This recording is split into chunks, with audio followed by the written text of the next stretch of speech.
hace interferencia en el internet y de repente me quedo sin. Así que, pero bueno, esperemos que no haya muchos contratiempos al respecto. Bueno, ya comenzando con la segunda etapa y última de la materia, esta parte comenzamos justamente hoy con lo que es la unidad número 2, que es sobre violación de derechos humanos, ¿sí? La unidad 1 fue sobre todo reforzar algunos conceptos, explicitar cuál es nuestra postura filosófica basada en la teoría de Pichon-Rivière, y bueno, y en esta unidad vemos lo que es violación de derechos humanos, y en la unidad número 3 lo que vamos a ver es justamente la vigencia de los derechos humanos, siguiendo con esta, digamos, con lo que nuestro fundamento así nos permite de verlo dialécticamente a los derechos humanos y su relación con la psicología. Bueno, este es el comienzo de la unidad 2, se realiza con un texto de Eugenio Zaffaroni, que bueno, fue un ex miembro del Máximo Tribunal de Justicia de la Nación. Es un texto que plantea justamente lo que ha sido la construcción de derechos humanos en Latinoamérica. Y él dice que la particularidad de estos derechos humanos es que justamente fueron surgiendo a partir de la violación de los mismos. Nosotros con la profe Andrea les vamos a dejar una explicación sobre esa clase, que creo que lo va a subir hoy la profe, ¿sí? Donde está el trabajo práctico, le vamos a agregar un archivo más, que es la clase explicando ese, porque como ustedes habrán podido apreciar, en el trabajo práctico número 3 son bastante los contenidos a abordar y a desarrollar. Entonces nos parecía que no iba a ser posible en esta clase explicar todo ese contenido. Entonces, bueno, por eso lo vamos a manejar de esa manera. Pero sí voy a comenzar esta clase tomando un concepto muy importante de Zaffaroni, y que marca, digamos, el sentido de esta unidad, que es el concepto de historia. Él comienza definiendo a la historia no como una mera sucesión de hechos cronológicos, sino que sino que va a decir, la elección del objeto histórico va a depender de cómo impacta en nuestra antropovisión y en nuestra cosmovisión. Es decir, que la elección del objeto histórico va a depender de cómo impacta en la subjetividad de las personas. Tomando este concepto, que hace también una crítica a ese modo que suelen enseñar historia clásicamente, que es desde la línea cronológica y ubicar diferentes fechas, sin encontrarle el verdadero sentido y el impacto que generó. Entonces nosotros, basado en este concepto de historia, tomamos como un hecho trascendental digamos, en la construcción colectiva, social e histórica de los derechos humanos a la última dictadura militar. Entonces, el sentido de que tengamos como contenido un análisis psicológico de la última dictadura militar tiene que ver con esto, porque consideramos de que hubo un antes y un después de la última dictadura militar, y que muchas de nuestras ideas acerca de los derechos humanos, nuestra forma de comportarnos, la posibilidad de aprenderlos o no y de llevarlos a nuestra vida cotidiana, ha tenido que ver con lo que fue la última dictadura militar, ¿sí? Con los efectos que tuvo de manera inmediata en quienes la padecieron, pero también con los efectos a mediano y largo plazo. Y en el desarrollo de esta clase lo que se intenta es eso, es poder ver cómo ha impactado la última dictadura militar en esta concepción de los derechos humanos que solemos tener, o también en la indiferencia hacia los mismos, o a la falta de conocimientos, ¿sí?, sobre ellos. También, digo, pensando en este concepto de historia, y estaba tratando de armar la clase, pensándola, a ver cómo comenzar, también tiene que ver con cómo se inició esta cátedra, ¿sí? Y quién fue quien la fundó. Si bien nosotros ahí en el aula virtual les pusimos un pequeño, unas pequeñas palabras hacia el profe Kolaski, el sentido de esta materia nace también relacionada con esa época de nuestra historia, con esa terrible época de nuestra historia. Entonces, bueno, quería contarles un poco cómo fue que apareció esta materia allá por el año 1987 y cuáles fueron también los objetivos que se fijó a partir de su creación. Hoy estoy mal de la Kolaski, era el presidente del centro de estudiantes, de la Escuela de Psicología en la Facultad de Filosofía, todavía no éramos facultad, y estuvo en esa función de representante de sus compañeros y compañeras hasta el año 1976, cuando él es detenido, es secuestrado en el año 77, a partir del cual él queda secuestrado en primera instancia en el Parque Las Riberas, luego en segunda instancia lo pasan a La Perla, y después, a partir del año 1978, pasa a la cárcel de La Plata hasta el año 1982, ¿sí? Tiempo durante el cual, bueno, estuvo privado de su libertad por la persecución que hicieron de él en aquella época por haber formado parte del centro de estudiantes y por haber formado parte de un partido político. Cuando lo liberan en el año 1982, él intenta continuar con sus estudios universitarios, intenta terminar su carrera de psicólogo, y se lo impiden. Así de que en el año 1984 los puede retomar estos estudios, se gradúa en el año 1987 y ahí se crea, lo primero que hace después de graduarse es crear esta cátedra de Psicología y Derechos Humanos. De tomar esta época de nuestra historia es poder pensar también en nuestro rol y en la importancia que tienen los derechos humanos en cuanto a la salud y a la salud mental. Entonces, por eso, yo quería comenzar dándole un sentido a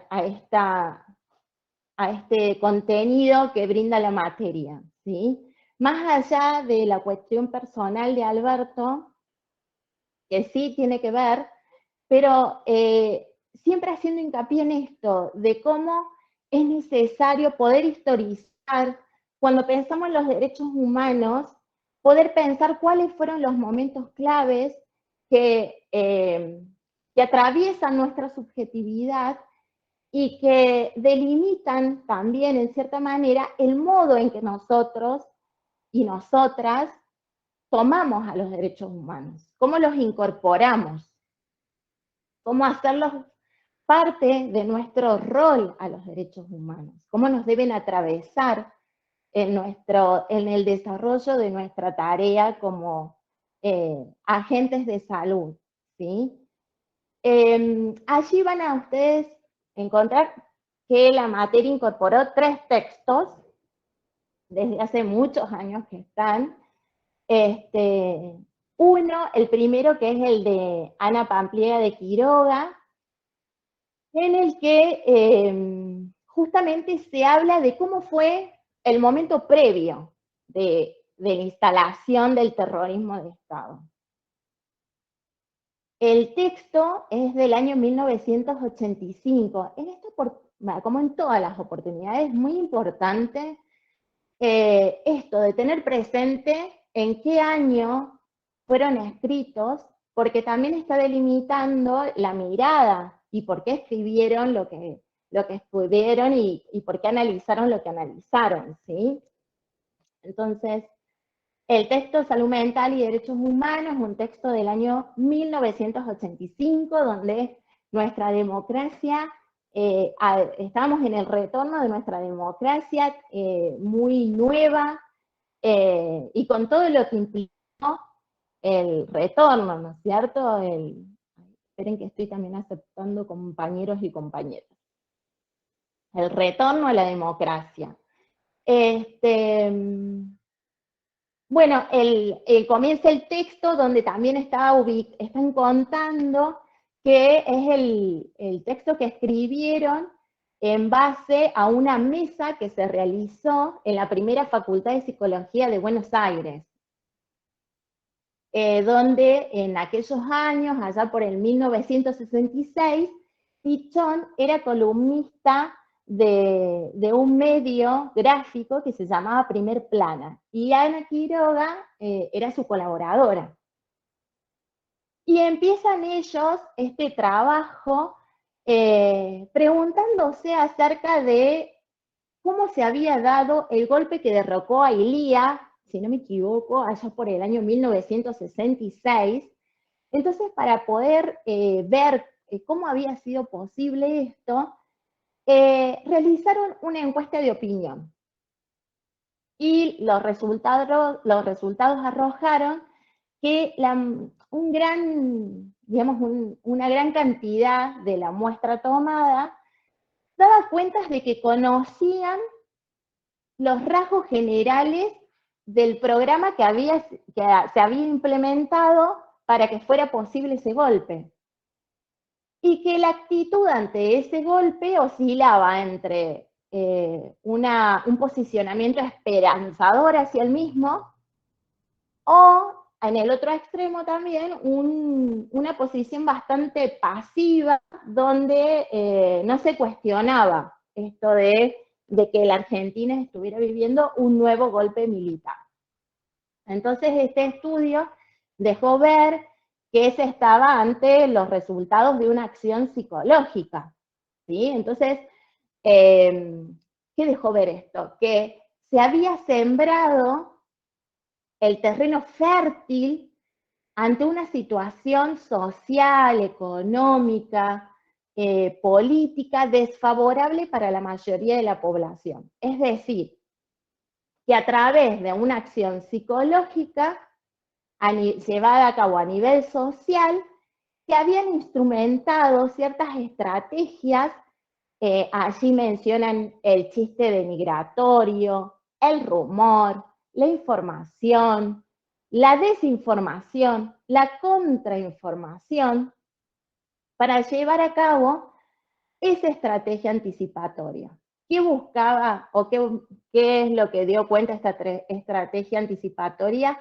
Que se había creado el terreno fértil para que el golpe fuera posible. ¿A través de qué? A través del incremento de vivencias de inseguridad, de desconfianza, donde se advertía una crisis de proyecto social. Entonces, a través de la manipulación, sobre todo de los medios masivos de comunicación, crean en los sujetos estas estrategias anticipatorias un aumento de la angustia, y sobre todo esto, que me parece sumamente importante, que es la escucha receptiva de propuestas mesiánicas, ¿sí? Ante esta situación donde hay una crisis, los sujetos, frente y a través de estas estrategias psicológicas implementadas, son más receptivos a estas propuestas mágicas que estarían dando solución y le estarían brindando cierta estabilidad, ciertas certezas. ¿De dónde provenían estas propuestas? Y bueno, provenían de los sectores de poder, ¿sí? Y que justamente generaban o buscaban generar ese quiebre de lo cotidiano, pero tomándolo como algo que era necesario para poder superar esa situación social tan desfavorable. En el año 1975, estos autores toman, o sea, se valen de este trabajo que habían realizado con referencia a lo que había ocurrido con el golpe militar realizado hoy día, y se permiten pensar lo ocurrido en 1975 y afirman que también hubo estrategias anticipatorias, donde otra vez los sectores dominantes realizan un trabajo ideológico destinado a lograr justamente ese consenso necesario para poder instalar un nuevo golpe de Estado.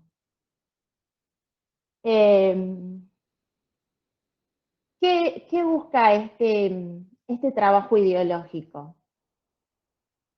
Lo que se buscaba era justamente lograr ese consenso y esa parálisis, esa pasividad social que les permitiera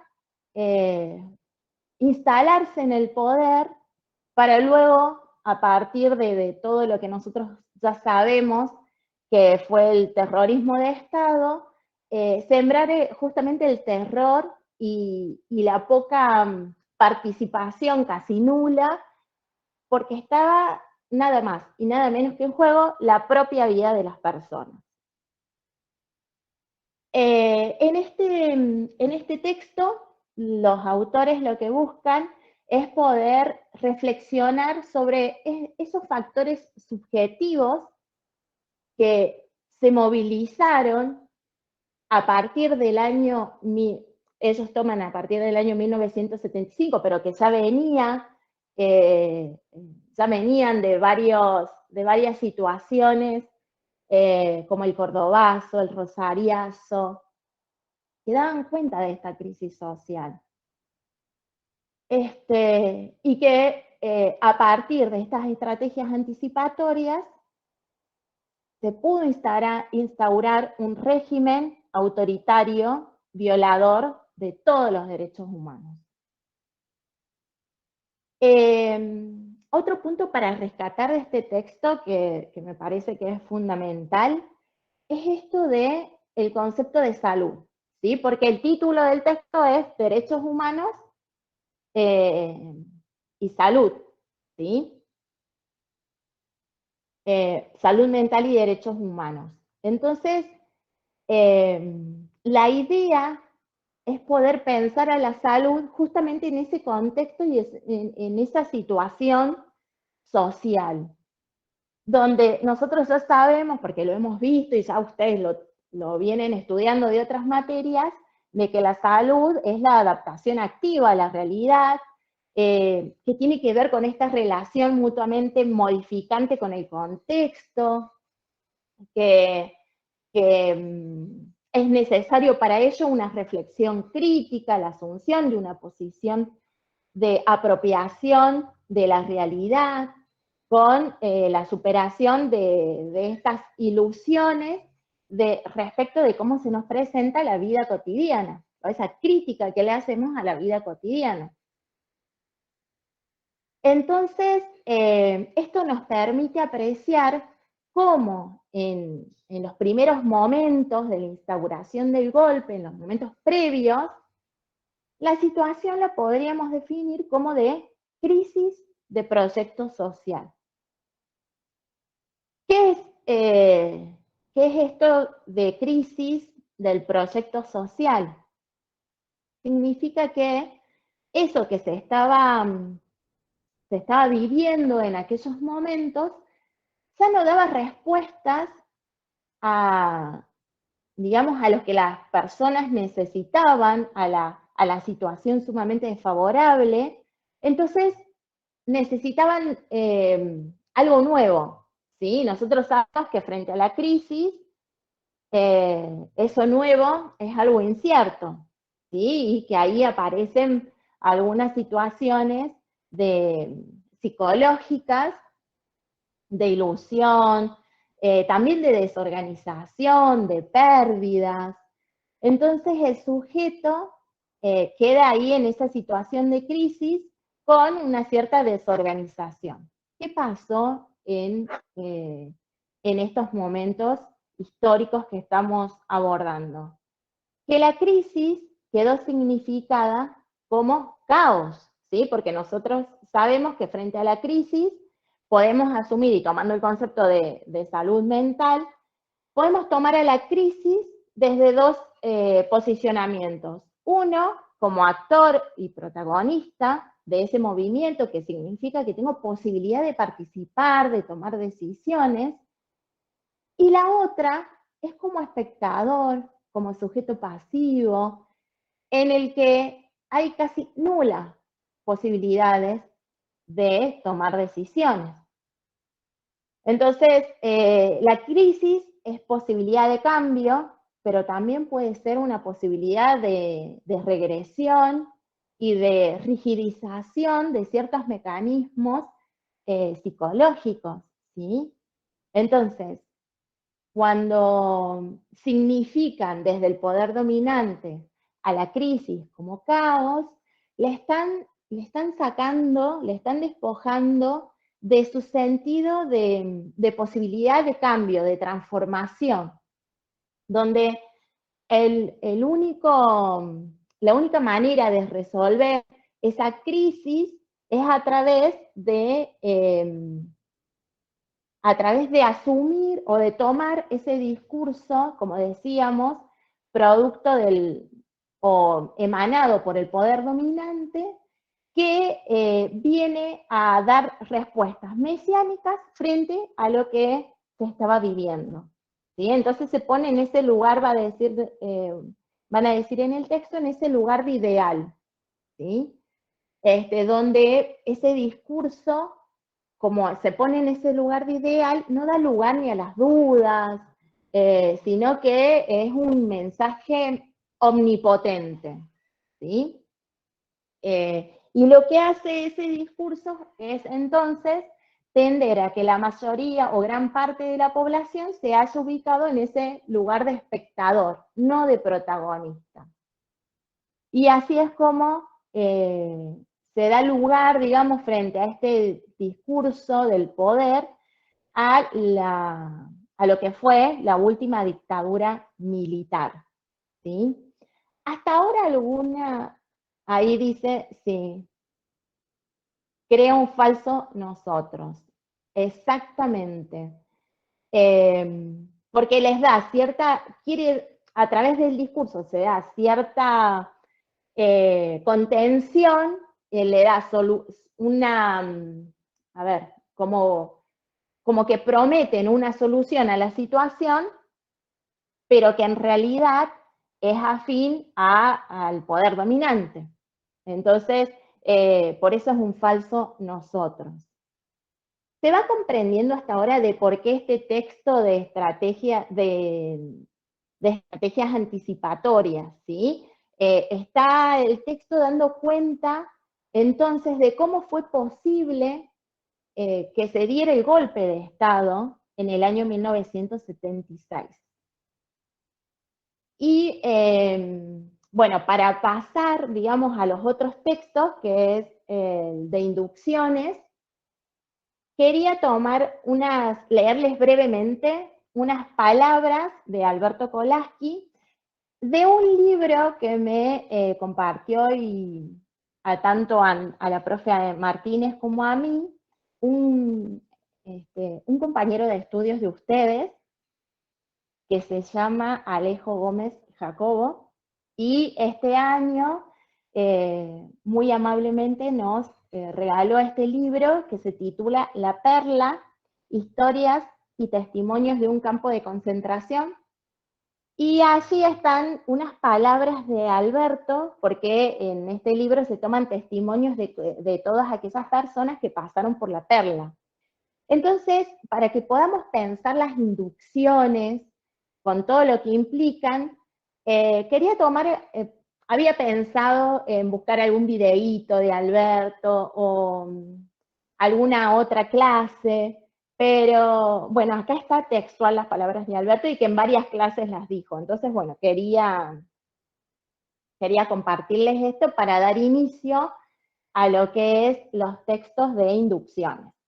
Dice: los militares fueron la proa de todo un proyecto, pero se pudieron sostener por el amplio apoyo de sectores económicos y de la vida política, además de personajes de la justicia que actualmente siguen en sus cargos.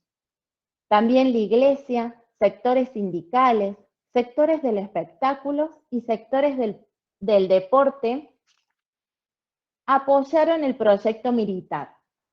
El señor César Menotti era muy de izquierda, pero dirigió el seleccionado de fútbol al que protegían Videla y Viola. No me quiero olvidar de los sectores ortodoxos del periodismo, que fueron los guardianes de la dictadura.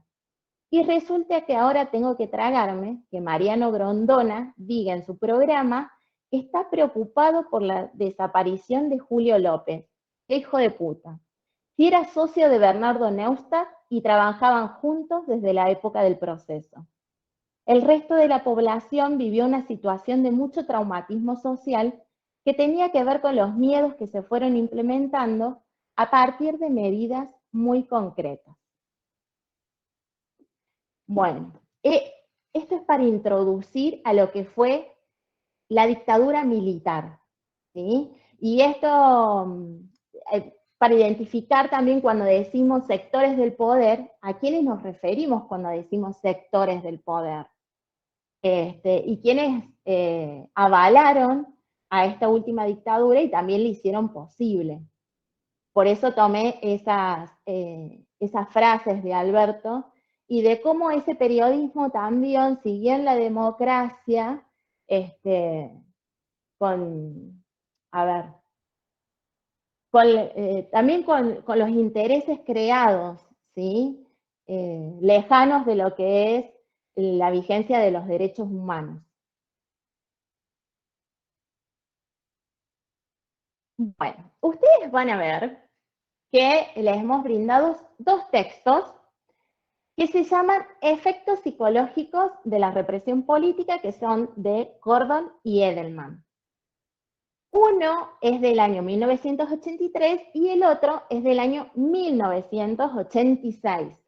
Nosotros siempre decimos en la cátedra que el de 1986 es más psicológico, ¿sí? Nos permite apreciar mejor lo que implican psicológicamente las inducciones implementadas en esta última dictadura militar. Pero en el primer texto, en el de 1983, es cuando hacen esa identificación de las inducciones.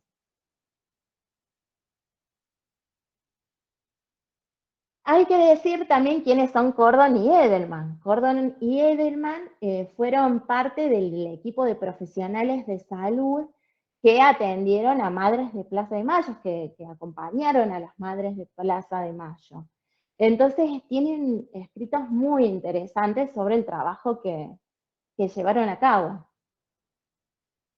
El texto de 1983 lo que se propone es abordar justamente lo que le sucedió psicológicamente a las familias de los desaparecidos. Entonces, lo que tratan de hacer es reconocer qué mecanismos psicológicos se implementaron y se desarrollaron en aquel momento a nivel social sobre la población en general y sobre las familias de personas desaparecidas. Entonces allí empiezan a identificar una serie de inducciones. Ahí espero no olvidarme de ninguna. Ustedes me corrigen cualquier cosa y me las agregan. Una de las primeras inducciones es la inducción a guardar silencio. La definen como una de las más importantes, ya que buscaba como finalidad un intento de renegación social, ¿sí? Entonces, cuando hablamos de las inducciones y digamos, y de su efecto y de sus consecuencias, podemos decir que la inducción al silencio, me animo a decir que hasta aún hoy sigue vigente, ¿sí? Cuántas cosas nos callamos sí, cuántas cosas venimos viviendo cotidianamente y que nos resulta muy difícil poder visualizarlo, poder ponerlo en palabras, ¿sí? Incluso en algunos comportamientos cotidianos con figuras de autoridad, como uno le cuesta participar, le cuesta decir. Entonces, bueno, esta inducción a guardar silencio, por eso se la considera como una de las más importantes, sobre todo a nivel social, ¿sí? Otra de las inducciones fue la inducción a sentimientos de culpa. Allí se pasa la responsabilidad de los sucedidos a los desaparecidos y desaparecidas, esencialmente a la familia, porque se le empieza a cuestionar, se empieza a plantear la idea de cómo criaron a sus hijos e hijas, si sabían dónde estaban y qué estaban haciendo. Entonces se promovió ese sentimiento de culpa en las familias. Otra de las inducciones fue a dar muerto al desaparecido.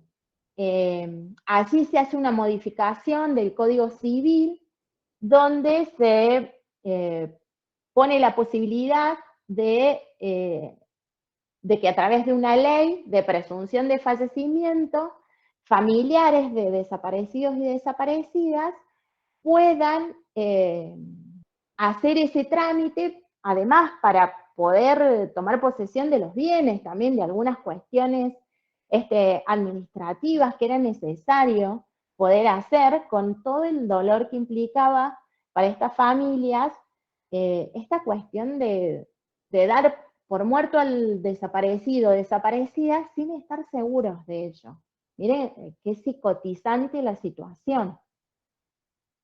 Porque seguramente la mayoría de las familias todavía albergaba alguna ilusión de que su familiar estuviese vivo o viva. Entonces, aparece esta inducción a dar por muerto y muerta al desaparecido o desaparecida.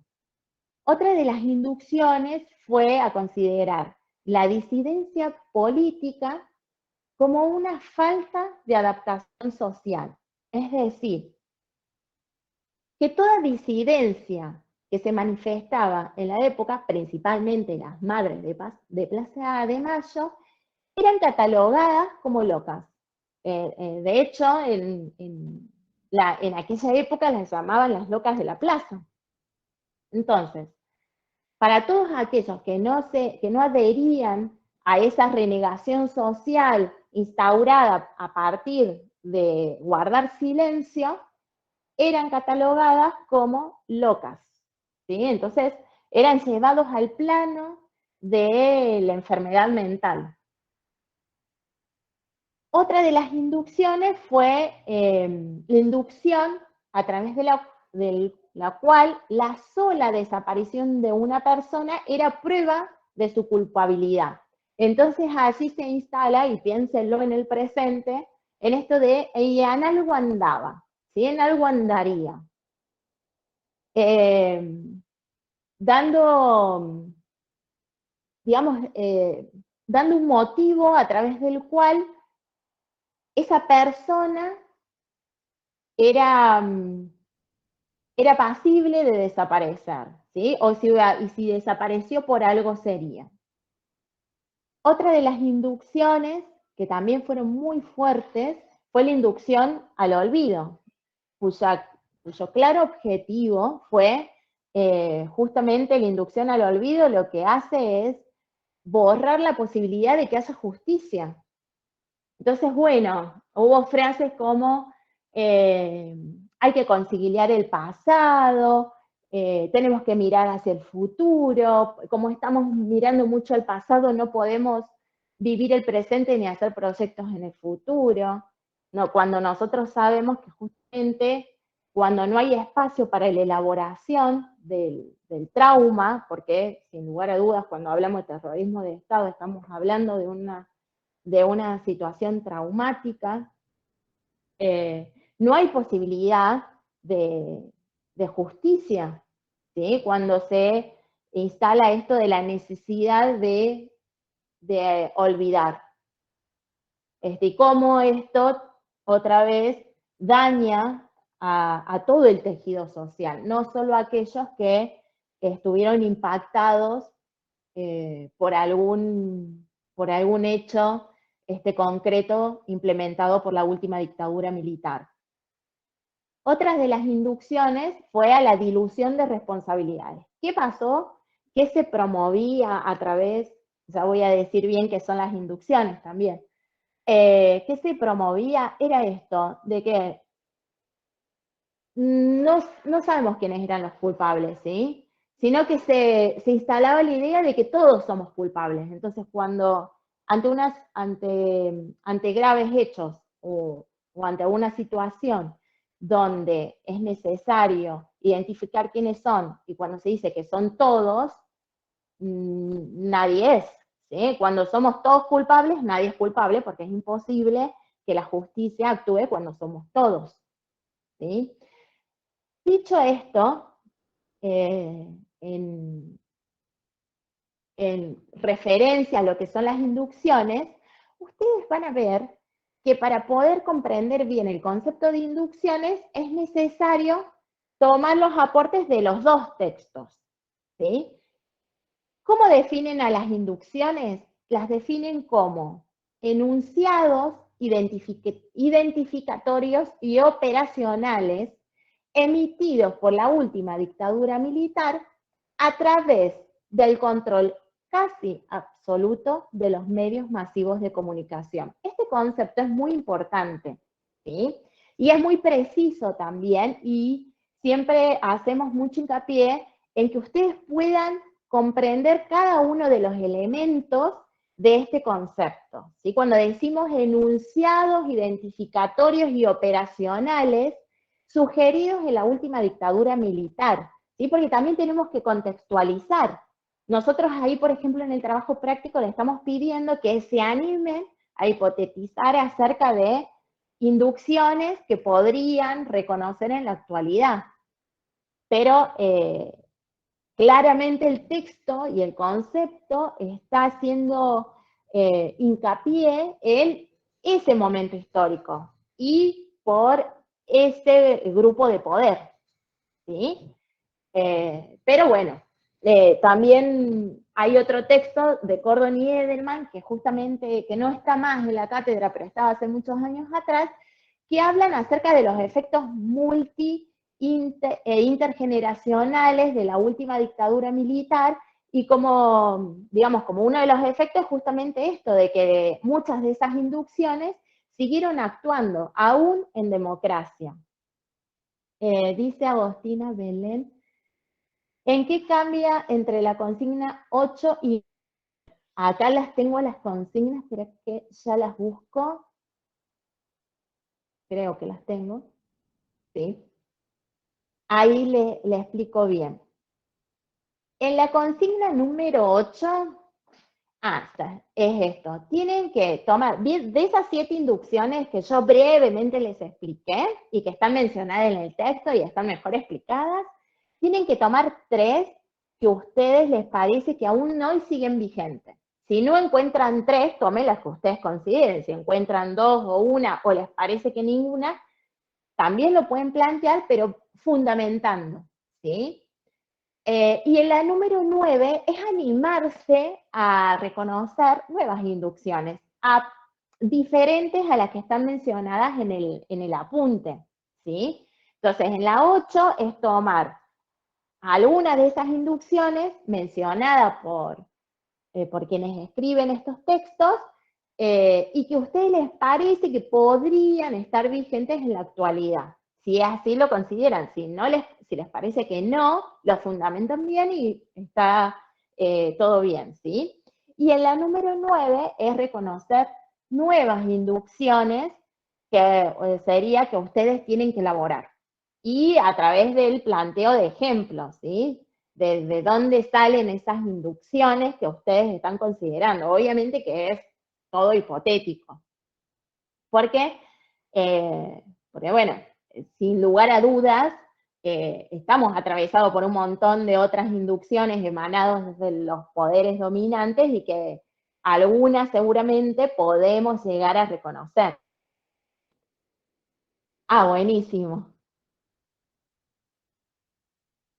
Bueno, estamos en la conceptualización de las inducciones. Entonces, cuando decimos que las inducciones son modelos operacionales e identificatorios sugeridos por la última dictadura militar e implementados a partir del control casi absoluto de los medios masivos de comunicación, estamos afirmando que las inducciones operan sobre el sujeto a partir de estas representaciones psíquicas conscientes e inconscientes y que se vendrían a ofrecer como matrices identificatorias, es decir, que operan en la subjetividad a través de estos enunciados identificatorios.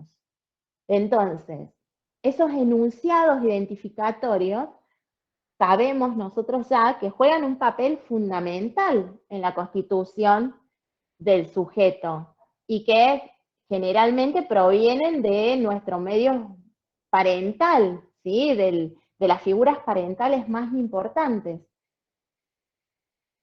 En esta oportunidad, a través de las inducciones, se ofrecieron a modo de enunciar, este discurso se ofreció a modo de enunciados identificatorios, donde justamente eh,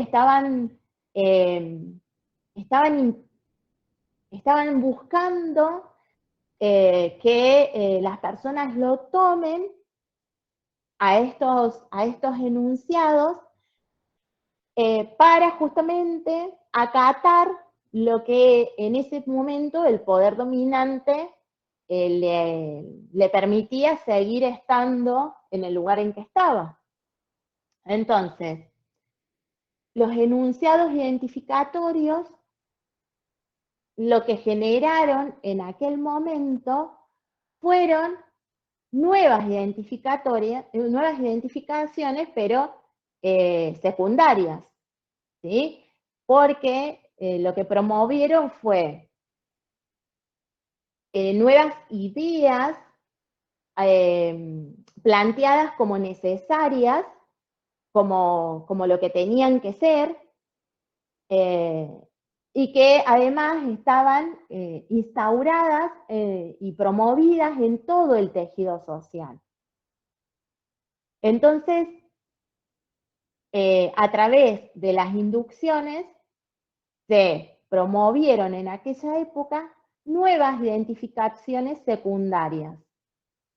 ¿Dónde es que actuaban? Actuaban en el ser, por eso impactaron digamos, en nuestra subjetividad. Y cuando decimos enunciados operacionales, estamos diciendo también que se modificó el comportamiento de las personas, o sea, que a través de estas inducciones lo que se logró fue que se modificaran digamos, los modos de ver la realidad, se modificaran las ideas, pero también se modificaran los comportamientos. Por eso decimos que las inducciones impactaron en el ser y en el hacer de los sujetos. Profe, Sí, sí. eh, se me ocurre como ejemplo, puede ser la crisis del 2018 del campo, o sea, un sector poderoso como es el campo, diciendo todos somos el campo contra el gobierno y después de vuelta ahora en el, no sé cuánto fue, el somos todo Vicentín, y ver cómo la población toma eh, esos discursos sin tener un pedazo de tierra donde vivir casi, digamos. O sea, como, ¿está bien ese ejemplo? Eh, lo podemos pensar, me parece bastante atinado. Todo está en la fundamentación que le demos y en el análisis también, pero podrían llegar a ser ejemplos, y te digo afirmativamente porque ya en otros prácticos de años anteriores también lo han tomado y lo han fundamentado muy bien, ¿sí? Porque lo que ustedes propongan sí o sí les va a llevar investigar sobre eso, sobre esa inducción que están ustedes postulando, sobre esa nueva inducción, tener información que les permita llegar a plantear de manera hipotética, otra vez hincapié, como nueva inducción, ¿sí? Pero me parece bastante acertado esta posibilidad, porque desde ya que la realidad no es como se han planteado, de que todos somos el campo, ¿sí? Y así en un montón de otras situaciones dadas en lo social. Acá, no sé si te habré respondido bien, Juan Manuel. Otra compañera, sí, dice, nosotros en las 7 hicimos un gráfico redondo donde pusimos el nombre de cada inducción y palabras claves de lo que refiere a cada una. A ver, ahí leo bien la consigna porque dice, complete una rueda descriptiva sobre inducciones colocando los aspectos fundamentales del concepto. Lo que se pretende en esta rueda, ¿sí?, es buscar justamente elementos que hacen a la conceptualización de las inducciones y que, ¿para qué es esto? Para que ustedes lo fijen, para que refuercen ese concepto, ¿sí? Y hacer, por ejemplo, si si ponen identificaciones, bueno, ¿por qué? ¿Qué relación hay entre las identificaciones y el concepto de inducciones? Si ponen medios masivos de comunicación, bueno, ¿qué relación tuvieron los medios masivos de comunicación en esa época? ¿Sí? Por eso dice que tiene que ser breve, pero que tienen que tomar un término, una palabra y una breve descripción que haga relación con el concepto de inducciones. Como les decía, el objetivo de esa actividad es que ustedes lo incorporen al concepto. Porque luego, bueno, antes tomábamos oral y ahí lo podíamos apreciar bien, ahora como es múltiple opción, no, pero no estaba bien comprendido el concepto de inducciones. Lo tomaban de una manera bastante superficial o tomaban algunos aspectos o no tenían en cuenta el contexto en el que se conceptualizan de esa manera o no tomaban a los medios de comunicación. Entonces, bueno, por eso, esta necesidad de reforzar ese concepto y que quede bien explicitado, ¿sí? Que se identifique ese concepto de inducción. El final es múltiple opción, sí. Hasta este año, como es todo modalidad online, va a ser múltiple opción.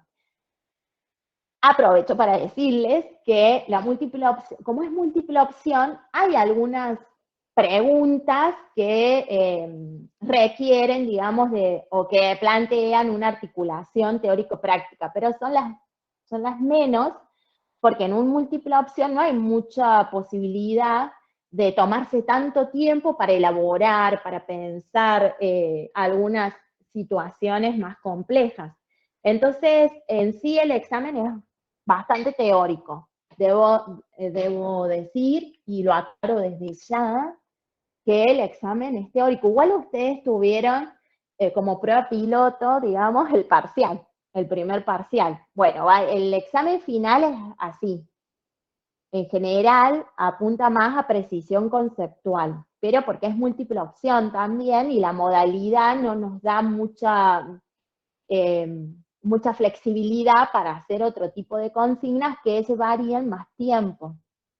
Y también teniendo en consideración la cantidad de estudiantes que son y también en realidad las docentes que estamos a cargo, porque somos 2 docentes, si bien tenemos un equipo lindísimo con quienes trabajamos, que son las ayudantes y las adscriptas, pero esas no pueden estar corrigiendo exámenes finales. Entonces somos solamente 2. Por ese motivo, considerando, digamos, toda la situación, seguramente, casi me animo a decir que sí, va a ser sí. Perdón, volviendo Sí, al punto 7, la rueda descriptiva. sí. No lo entiendo bien lo que hay que hacer, me cuesta un poco entender. ¿Saben qué? Es más sencillo de lo que parece. Porque ¿Sí? claro, si uno dice rueda descriptiva, ¿qué es esto? No, pero es por ahí, tal vez están pensando que es más complejo de lo que en realidad es. Es poner en el centro inducciones. Y de inducciones, leer el concepto e identificar los términos que forman parte del concepto y que ustedes brevemente abajo dentro de cada una de las ruedas, realizar alguna explicación breve de por qué forma parte del concepto de inducciones. Por eso se les decía, si decimos operacionales, bueno, ¿por qué son enunciados operacionales? ¿Sí? Abajo brevemente, no les quiero dar la respuesta, pero más o menos se las estoy dando. No sé si se entiende. Dice, ¿podemos poner la descripción debajo del gráfico? O sea, plantear el gráfico con las palabras. Ah, sí, eso sí lo pueden hacer. Es como ustedes consideren más cómodo. Nosotros les damos como un modo, pero se puede adaptar. Mientras esté, va a estar bien. Si por ahí les resulta incómodo poner la breve descripción en el círculo, en la rueda, lo ponen abajo, le hacen un asterisco y uno fácilmente lo puede apreciar. Pero es más fácil de lo que parece. El nombre asusta por ahí, rueda descriptiva. Pero bueno, espero que se haya entendido.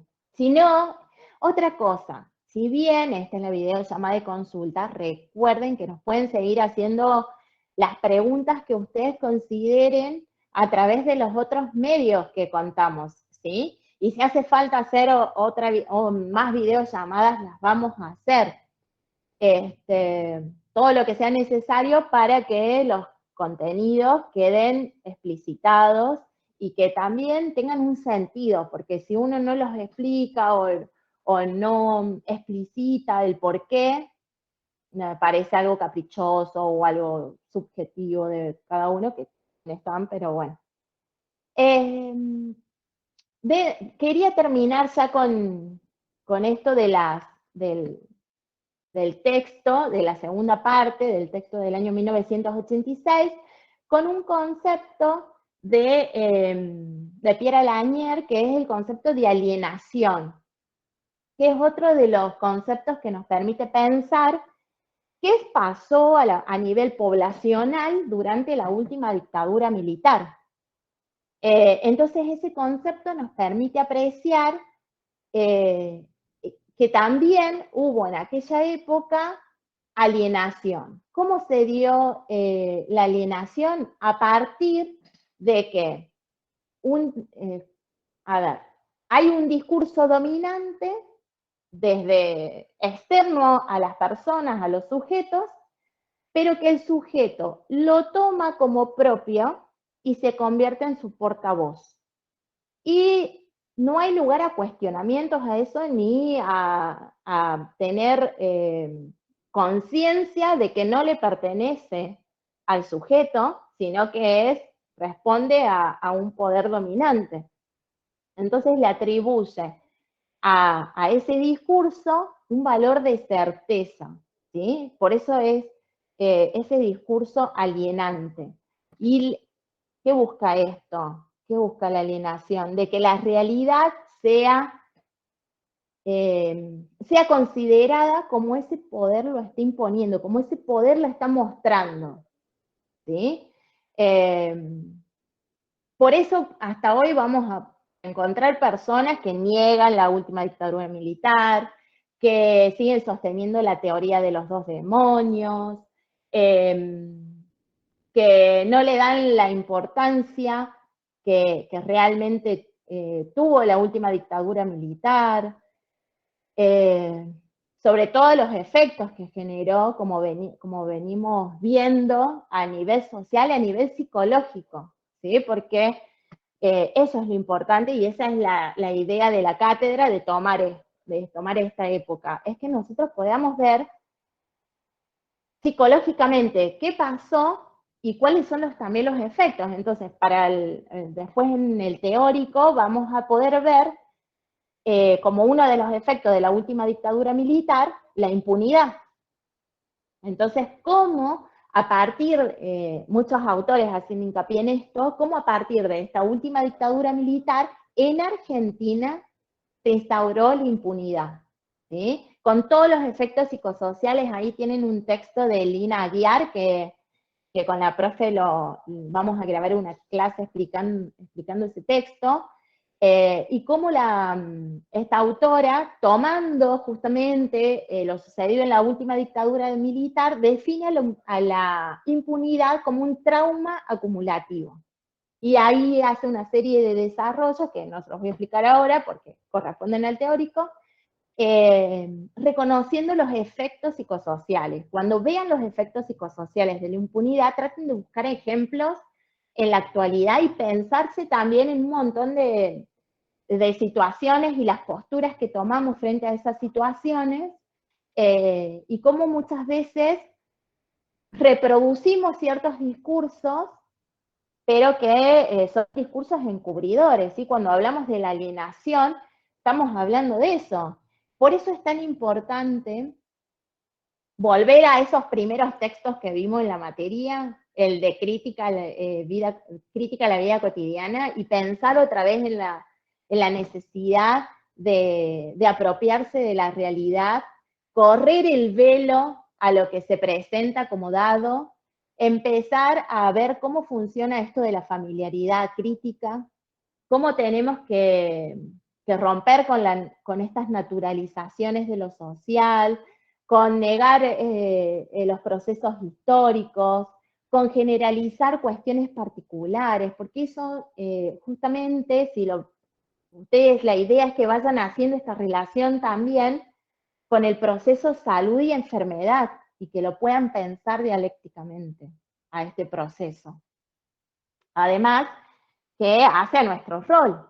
Todo esto que ustedes ven, que ustedes están ahora estudiando en esta materia, es también para pensarnos en el rol, ¿sí? Y sobre todo si vamos a trabajar, yo siempre digo, no importa dónde trabajemos, si en lo social, en lo clínico, en lo sanitario, creo que todo esto hace a la construcción de nuestro rol. Si vamos a trabajar en una institución, podemos pensar también qué le pasó a las instituciones desde aquella época de la última dictadura militar, y qué le pasó a los partidos políticos, qué le pasó a los sindicatos, qué les pasó a las escuelas, qué le pasó a las universidades, a las facultades. Tengan en cuenta que se nombraron interventores, que acá en Córdoba, yo hablo por Córdoba, pero los centros clandestinos de detención estuvieron en todo el país, donde realmente muchos de los comportamientos y las conductas que aún hoy tenemos tienen que ver con los efectos justamente de estas inducciones que el autor y la autora reconocen, ¿sí? No sé, ahora no, porque yo creo que también hay un cambio, ¿sí? Hay un cambio en cuanto a o eso espero, que es un cambio en cuanto a la participación, pero en épocas pasadas, cuando dábamos esta clase, hace unos años atrás, muchos de nuestros estudiantes que son de otras provincias o del interior de Córdoba, decían que como consejo la familia les daba: no te metas en política, no participes de ninguna movilización, porque todavía se transmitía ese miedo a formar parte, a participar, a tener una mirada crítica sobre lo que estaba sucediendo. Y bueno, y ahí otra vez rescatar y valorizar estos espacios públicos que tenemos de participación y que nos permiten encontrarnos y que nos permiten a partir de distintas miradas que podemos llegar a tener, construir desde estas diferencias, ¿sí? Desde la diversidad. Entonces, bueno, por ahí no sé si ustedes hablaron alguna vez del tema de la última dictadura militar con su familia, si alguna vez fue motivo de alguna charla, sobre todo porque ahora, si no me equivoco, bueno, yo soy docente de nivel medio también, el Día Nacional de la Memoria por la Verdad y la Justicia, eso posibilitó que en las escuelas secundarias, por ejemplo, se aborde el tema. Hay una ley que así lo determina.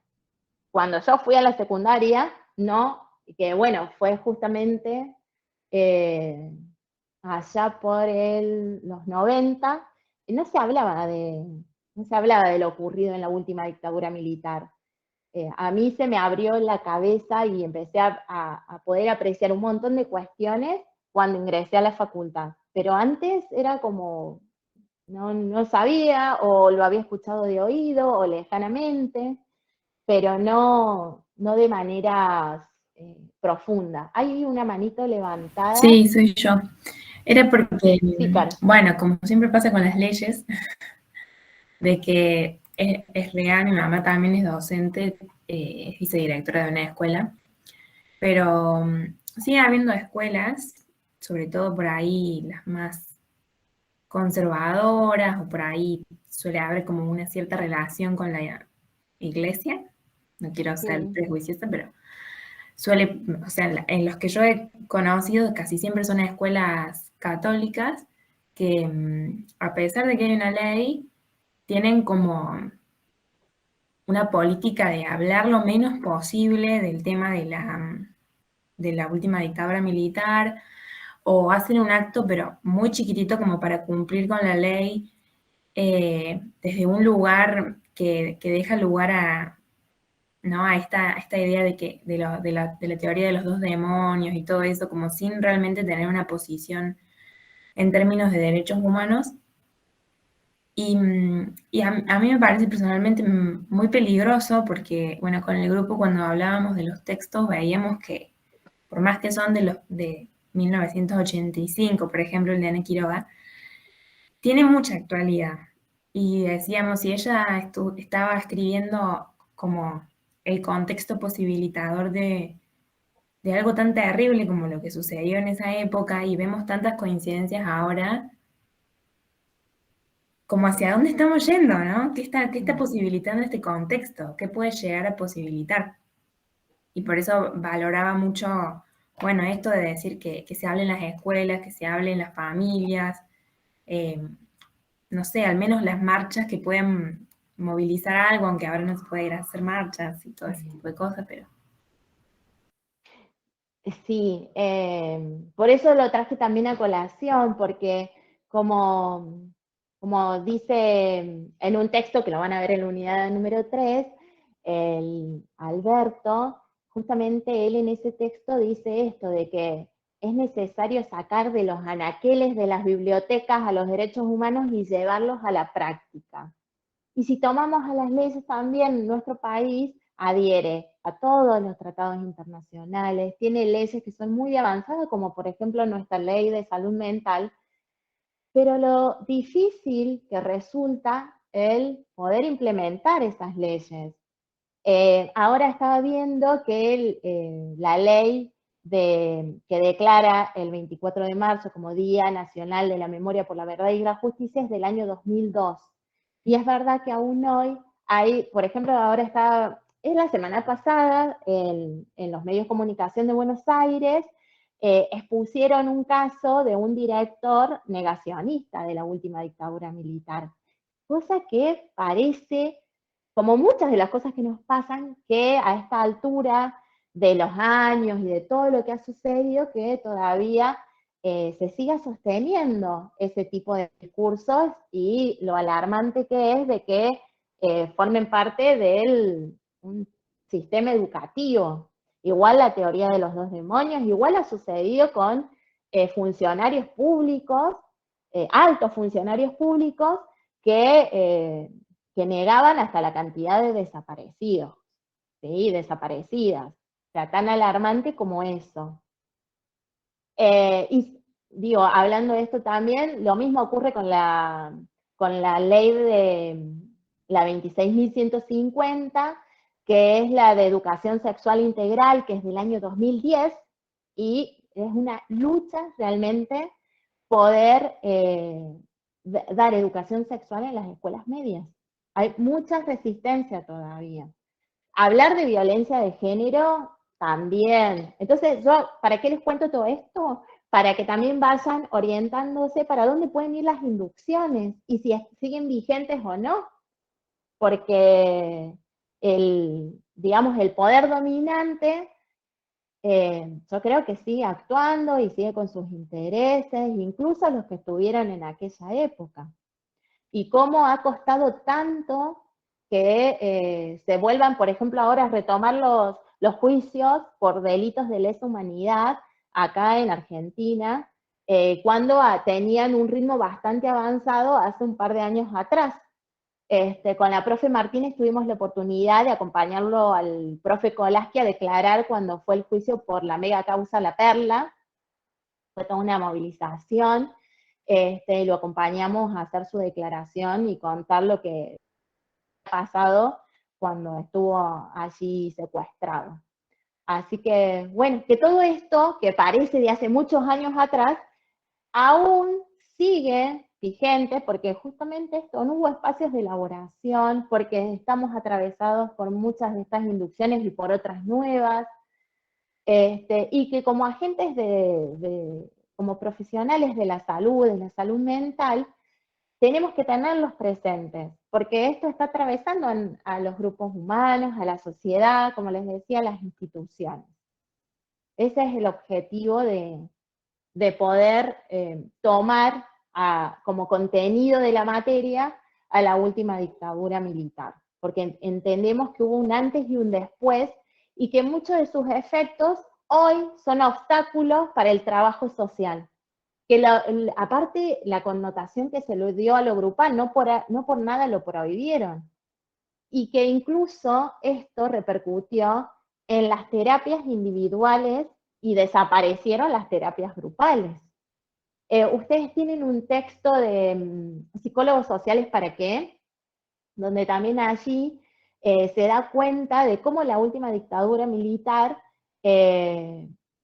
modificó el ámbito terapéutico, ¿sí? Porque lo grupal, que venía con mucho auge, se dejó de lado, justamente por el temor, por el miedo, por todo lo que ya sabemos, y fue un tema que no se trataba tampoco en terapia, ¿sí? La mayoría de los profesionales no trataban lo que estaba ocurriendo en ese momento,